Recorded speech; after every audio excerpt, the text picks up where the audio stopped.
Welcome students for today's class. Today we are going to see one more new topic, that is on driven development, which comes under your module 5. So moving towards the first slide, first we need to understand that what do you mean by plan driven software development. Okay, so here you can say that if I will go very formal way and all, then you can say that this is an approach. Okay, this is an approach in your software engineering field which will help you to create an application. That is the first thing. And also by using this plan driven methodology, we can incorporate all these applications. Okay, so it is known as your plan based development. And also here it is going to use for your project management techniques, and it will be a very traditional way of managing all the very large software development projects. So what you need to do is here you should have a very plan based architecture where all the plans will be clearly declared, so that what will happen if you want to like have any control over your like applications, or if you want to see any kind of your system architecture, or if you want the detailed plannings and everything, the process monitoring things, then you can visualize it very easily. So the main thing is, before designing any of the things, we should have the knowledge about the detailed description, that is also known as your system architecture. So if your system architecture will be proper, then there will be a very less chance of your risk management. And also, you know already that we have a concept of verification and validation. We used to call it as V2V. So by using that technique, we can control and we can educate all the peoples, those who are going to utilize that kind of your applications. So here what will happen, who is going to create?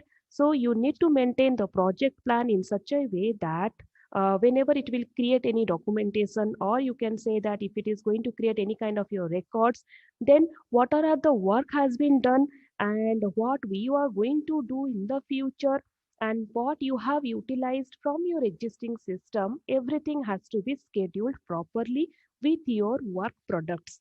So how you are going to plan it?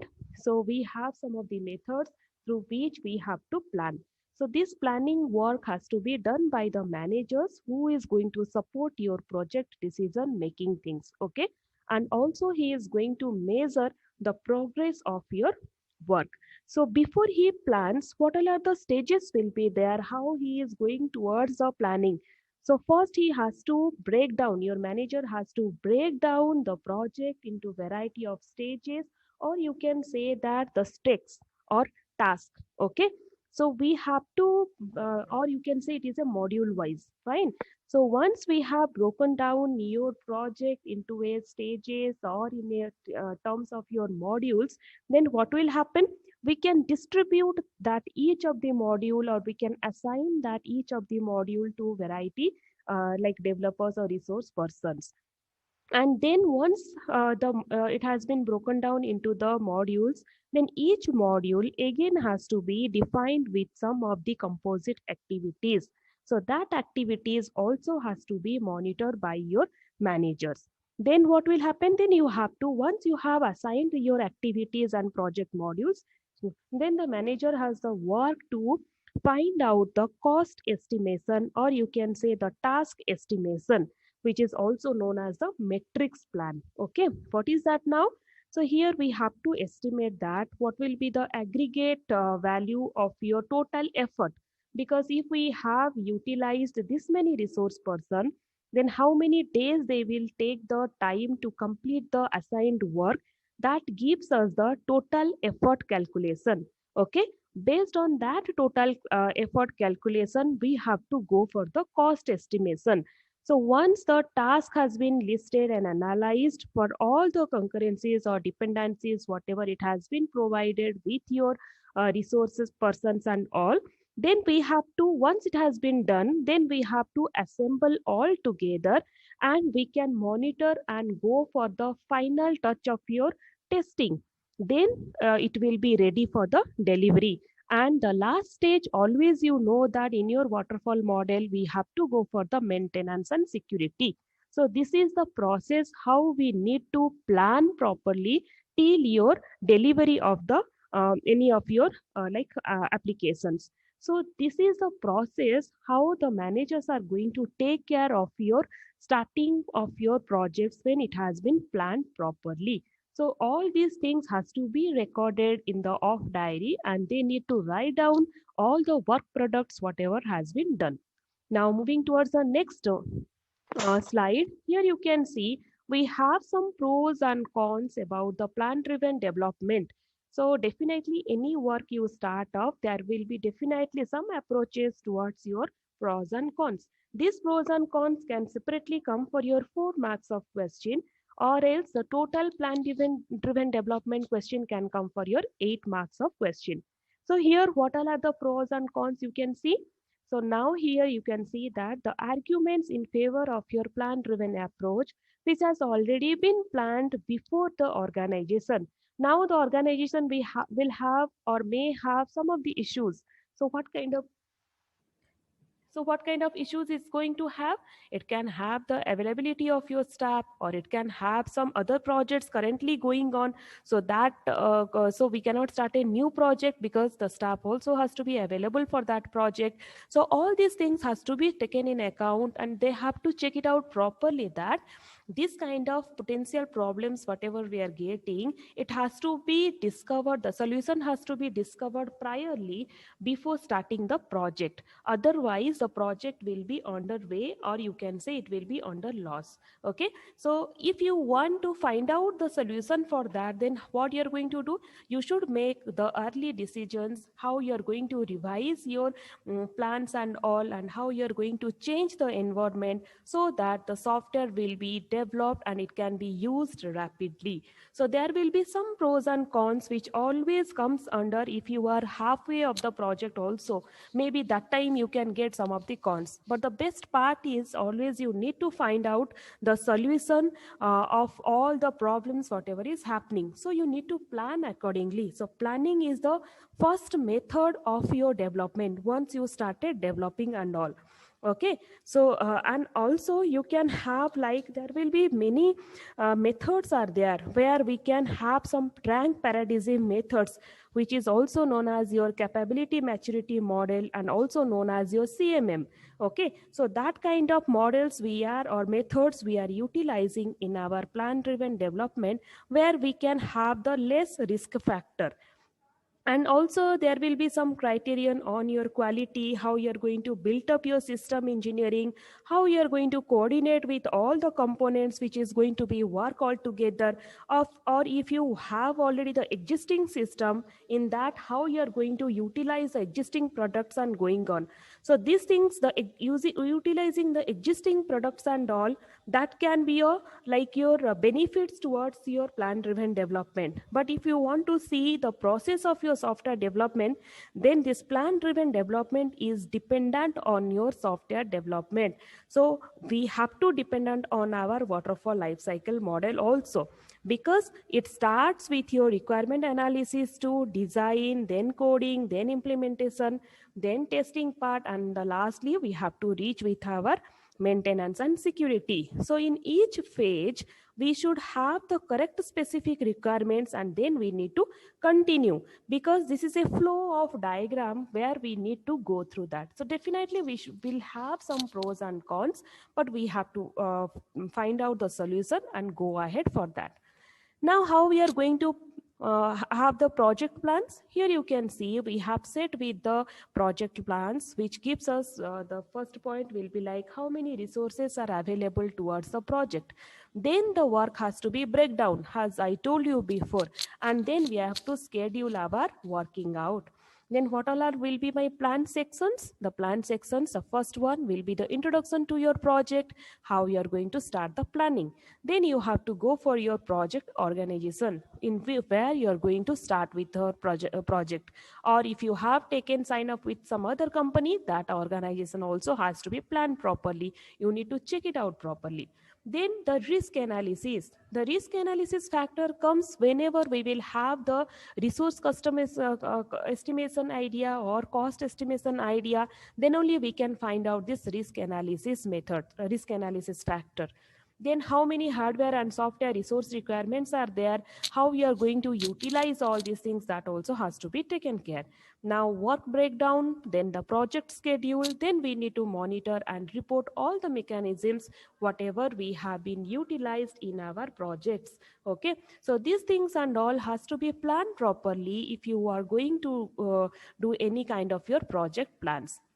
Now we have some project plan supplements where there will be a plan, like your first plan will be your configuration management plan. So what you used to do in your configuration management plan? So these all are nothing but, these all are like some of the methodology which we are going to utilize. So what we are going to configure in this, here we have to configure all the procedures and structures, what all are the things we are going to utilize. Okay, the detailed description has to be provided. Then the next plan will be your deployment plan, where we have to finalize your software and the associated softwares whatever has been there, or hardwares if it is required, how you are going to deploy all these things towards your customer environment. So here we should have some of the plans will be there which has to be migrate from your existing system. So that time maybe cost estimation will be less and we can utilize within a very less time period. Then we need to maintain all the plans whatever we have done, because all the creations of high quality products and all, they have to meet with the scope where the customer can satisfy. So to make the customer satisfy, we have to go for the maintenance requirements and the best efforts. Then the next one is your quality plan. So the major thing is on quality. If quality will be good, then any applications will sell like anything. So the quality procedures and the standards and the rules whatever is maintained, it also has to be described properly. Then the next one will be your validation process. What is your validation plan? Here with your all the approach, the resources and the schedules has to be utilized for system validation. Here we are going to utilize all the teams under your software process. So in this way we should maintain the project plan supplements. Then moving to the next slide, here what will be the planning process. So how we are going to plan it, okay, what will be our goal and how we are going to plan it. You have to remember that the planning process always it will be a iterative process, because once it started, okay, if any changes comes, then we need to undergo with the same process once again, and we need to change the process accordingly. So whenever we will have the project or anything initially, then we need to change with the project startup phase. That's the reason planning is very necessary. And also the iterative process, it is under your iterative process. You can also call this kind of planning process as your team software process, because with a team project team we have to be available for the project, and all the informations regarding your system it has to be supplied, and the requirement schedule and the risk factor everything has to be under your team members only. That is the reason this is also known as your team software process. And if you want to change any of your business goals or something, then it has to lead with the changes in the project plans, because without changing any project plans we cannot move towards your like change in your business goal. So first the project plans has to be changed, then we can go for the business goal change, which could affect your project, but maybe it can be replanned accordingly, where we should not have any loss towards the project. Now how we are going for the project planning process? Once any work has come, so you have to identify the constraints, then you have to go for the risk management. What is the, you need to find out or identify the risk is there, what all are the risk has been is there, and then you need to define all the milestones and deliverables whatever is present over there. Then you have to schedule your project. Okay, this is a module. So once this module gets over, you need to go for the next module. So here you have to define the project schedule. Then the system and the project planner. Okay, you need to have the project planner here, which will be under the system configurations. Next, once a project has been scheduled and defined, then you have to go for the like do the work, or you need to monitor the progress. If you are a resource person, you have to go for the work. If you are a manager, you have to monitor the progress, what are the against your plan, whatever has been done. So here you may get some of the minor problems. Okay, if there is no problem, then it is okay. If there is a serious problem, then you have to go for the risk mitigation actions. You have to take care of your errors or problems whatever occur. Otherwise, if you cannot do that, you have to go for the replan the project. And suppose if it is very nice project and you have done all the work and you have finished within the time period, then you just deploy the project. So this is the complete architecture of your project planning process. Now here you can see the planning assumptions, because we will be sometimes very realistic rather than your optimistic assumptions than how to define a project plan. Maybe you will assume that okay, I can deliver my project within 2 days, but it will not may happen.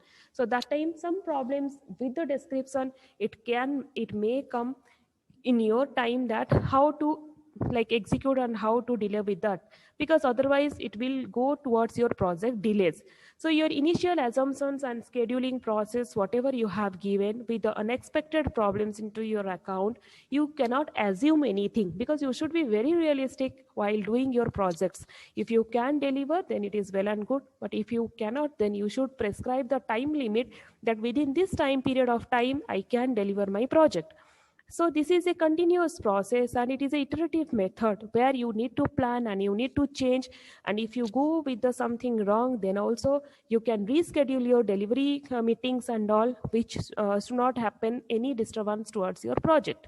So the planning assumptions to be there properly, because whenever you are assigning any task to any of the resources, you may give the time period that within 5 days you need the work back, but maybe you can assume that maybe these people can do within 5 days. I could have given 7 days, but let them to finish up within 5 days. The 2 days will be in the buffer. So in that way, you have to plan or assume, and the delivery date you need to fix. Then you can fix your delivery date by 9th. So in this way, you have to do the work and you have to assume your plannings. So the last topic of this plan driven development is your risk mitigation. If there are any kind of your serious problems occurs with your development work or team, then what's going to happen, then it has to like it will go for the significant delays. So if you are initiating with any kind of your delays and all, then maybe it will reduce to have the risk factor of your project failures. So that time what will happen, in conjunction with all these things, you have to take the action properly before delivering the project. Okay, so you can you can plan it accordingly with your project constraints and with your customers when you can deliver the project, which this kind of things, if you go and talk with them properly, maybe your risk mitigations will be less. And also you can have the new schedulement of your work when it should completed, and also it has to be agreed and established within your customer. So there is a very frank idea about your plan, that you should be very clear about the work and you should have your benefits, and you should say that like this is my thing, and can do in this way only. So if you can incorporate all your methodologies very repeatedly and predictability manner, then definitely you can increment your process in a very extensive documentation way. And here you can find out that prominent ways of getting your work to be done. So this is all about your plan driven methodology, and hope you have understood these things. So here it can come for your 8 marks of question also. So we can have the next class, we can have the next topic on project scheduling. Okay, so hope you have understood. Thank you.